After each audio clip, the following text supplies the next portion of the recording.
პირველად გამიჩნდა გაზაფხულზე შეგრძნება, რომ მე თვითონვე ვარ ხე. მე თვითონვე ვარ ჩემი ფილმის გმირი. მე თვითონვე ვარ ის ხე, რომელსაც მე ვხედავდი. ამოძირკული, ჩემი, ვთქვათ, მიწის გარეშე და ვიღაცა ეს დიდი ხელი, სადაც უნდა იქ გადამრგავს. მე ვარ სალომე ჯაში, დოკუმენტური კინოს რეჟისორი. საქართველო რო გახდა დამოუკიდებელი, მე ვიყავი 10 წლის და რაღაც ისე მოხდა, რომ მე და ჩემი ქვეყანა ერთად გავიზარდეთ. მე გავიზარდა შეუმდგარ ქვეყანაში. მე, ჩემი ქვეყანა, ჩემს გარშემო ადამიანები ერთად შევქმენით რაღაცა, რაც მნიშვნელოვანია და რაზეც ვდგავართ, ხო? ფიზიკურად შეგრძნება მაქვს, რომ ჩემი ნაწილია ეს ქვეყანა რა. როგორც კი გამიშთა შეგრძნება, რომ ვიღაცა აი ამას უბრალოდ გართმევს, აი როგორც რაღაც საკუთარ ხორცს რო გაგლეჯს, ბუნებრივი რეაქცია იყო, რომ ეს შეუძლებელია, ეს უნდა დავიცვა, ეს მონაპოვარი, რომელიც ყველამ ერთად მოვიპოვეთ, 30 წელი მეტი იყო შეგრძნება, რომ ჩვენ ვართ ადამიანები, მოქალაქეები, თანამონაწილეები ქვეყნის შექმნაში.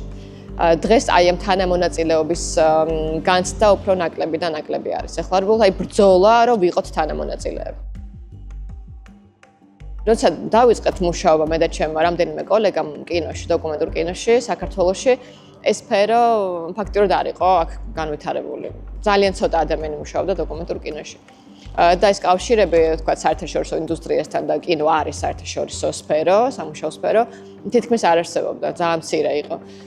და შემიძლია ვთქვა, რომ ჩვენ აი რამდენიმე ადამიანმა და ძალიან ამაყივა რა ვიცი რა, რომ რაღაცა პატარა წვლილი შევიტანეთ აი ამ ინდუსტრიის, ხო, ეს ინდუსტრიას ვეძახით, დოკუმენტური კინოს ინდუსტრიის შექმნაში და გაძლიერებაში, გაფართოებაში და რაღაცა სამწუხაროა, რომ ხედავ, რომ აი ის რაშიც ჩვენ მივიღეთ, ჩვენი ხელებით მონაწილეობა, რის შექმნაშიც ჩვენ მივიღეთ მონაწილეობა, აი ჩვენს თვალსა და ხელს შუა რაღაცა გვაცლიან. დღეს რაც ხდება რა, დაიწყო უკვე 3 წლის წინ ზეწოლა კინოცენტრი, ზეწოლა რა, ანუ რა უზურპაცია კინოცენტრის ფაქტიურად შეუძლებელი არის დამოუკიდებელი დაფინანსების მხარდაჭერის მოპოვება კინოცენტრისგან. ანუ კინოცენტრი, რომელიც უნდა იყოს დამოუკიდებელი კინოს მხარდამჭერი, ის რეალურად მოქმედებს დამოუკიდებელი კინოს წინააღმდეგ. რაც გააკეთა კულტურის სამინისტრომ არის ის, რომ ქართულ კინოს სრულიად მოაშორა ის რესურსი, რომელიც მისთვის მნიშვნელოვანი იყო განვითარებისთვის. ძალიან გაცხადებული იყო ჩემი მხრიდან, რომ ეს იქნება პოეტური ფილმი, რაც არის, რომ ეს არ იქნება არც პირდაპირი კრიტიკა, არც პირდაპირი პროპაგანდა. რაღაც დროს საჭირო გახდა უკვე რაღაცნაირად პატარა აღწერის დაწერა ბიზინა ივანიშვილისთვის, როგორც მითხრეს, რომ ასე ინახა თუ რაზე იქნებოდა ფილმი და რომ ჰქონოდა დასტური, რომ გადაგვეღო იქ, სადაც რაღაც ნებართვა გჭირდებოდა. თავისთავად ფილმის გადაღებას ნებართვა არ ჭირდება, თუმცა რაღაცა სივრცეებში შესვლას ნებართვა ჭირდება.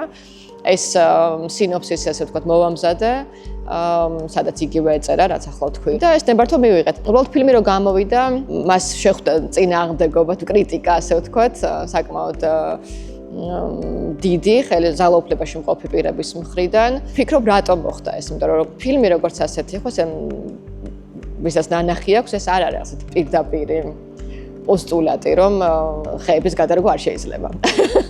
ამას ფილმი არ ამბობს.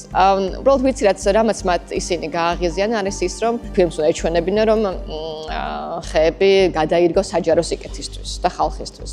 ეს არ იყო ჩემი ინტერესი, ჩემს ნაკლებად საინტერესო იყო, მთავარი იყო ეს ვნება, რომელიც აქვს ძალაუფლებაში მყოფ პირს. რა არის მამოძრავებელი ამ სურვილისა, რომ შეისყიდო ხეები და ერთად მოაგროვო ეს. იმის კითხვა თუ რას ნიშნავს ხე, რომ ხე უბრალოდ ამ შემთხვევაში ხე მხოლოდ ხე არ არის, ის შეიძლება იყოს რაღაცა ღირებულება, რაღაცა ფუნდამენტი, რაღაცა ფუძე. ფილმის მიზანიც ეს იყო რაღაცა კითხვები, უფრო მეტი კითხვა დაესვა, კითხვა გაეჩინა მაყურებელში, რომ სააზროვნო პროცესი შემდგარი იყო რა. რაც ვნახეთ, რაღაცნაირად ხელის მოჭერა, ყელში ხელის წაჭერა კულტურის და ხელოვნების მიმართ, ხო, ხელისუფლებაში მყოფი ადამიანების მხრიდან. ეს არის ზუსტად აი ამ მრავალშრიანობის გაქრობის მცდელობა, სწორხაზოვნების დამკვიდრების მცდელობა. პროტესტი, რომელიც დღეს მიდის, ეს ჩვენთვის, ჩვენი სფეროსთვის ახალი არ არის. ეს არის ლოგიკური გაგრძელება იმისა, რაც დაიწყო ჯერ კიდევ 2-3 წლის წინ. კულტურაში ეს კულტურამ ეს პირველმა იწვნია ის რეპრესიები, რომელიც დღეს უკვე ფართომასშტაბიანად მიმდინარეობს ქვეყანაში. რეალობა შევხედოთ თვალებში, ხელისუფლება არის ჩვენს წინააღმდეგ, თავისი მოქალაქეების წინააღმდეგ არის. გასაკვირი დღეს აღარ არის. დღეს არის მხოლოდ გაბრაზების დრო. მე მარტო არა ვარ, სხვაც მარტო არა, ჩვენ მარტო არა ვარ. ჩვენ ერთმანეთისთვის ვართ, ერთმანეთს ვაძლიერებთ და ამიტომაც შეუძლებელია ჩვენი დამარცხება. შეიძლება რაღაცა რესურსი არ გქონდეს უცებ, ეს რესურსი გამოგვაცალოს ხელისუფლებამ, მაგრამ სანამ ერთად ვართ, ჩვენ ვართ ძლიერები. ეს ერთიანობა და სოლიდარობა გადაიზრდება რაღაცა კიდევ უფრო დიდში და მნიშვნელოვანში. მთავარია ეს უჩხული დავამარცხოთ და დავამარცხებთ.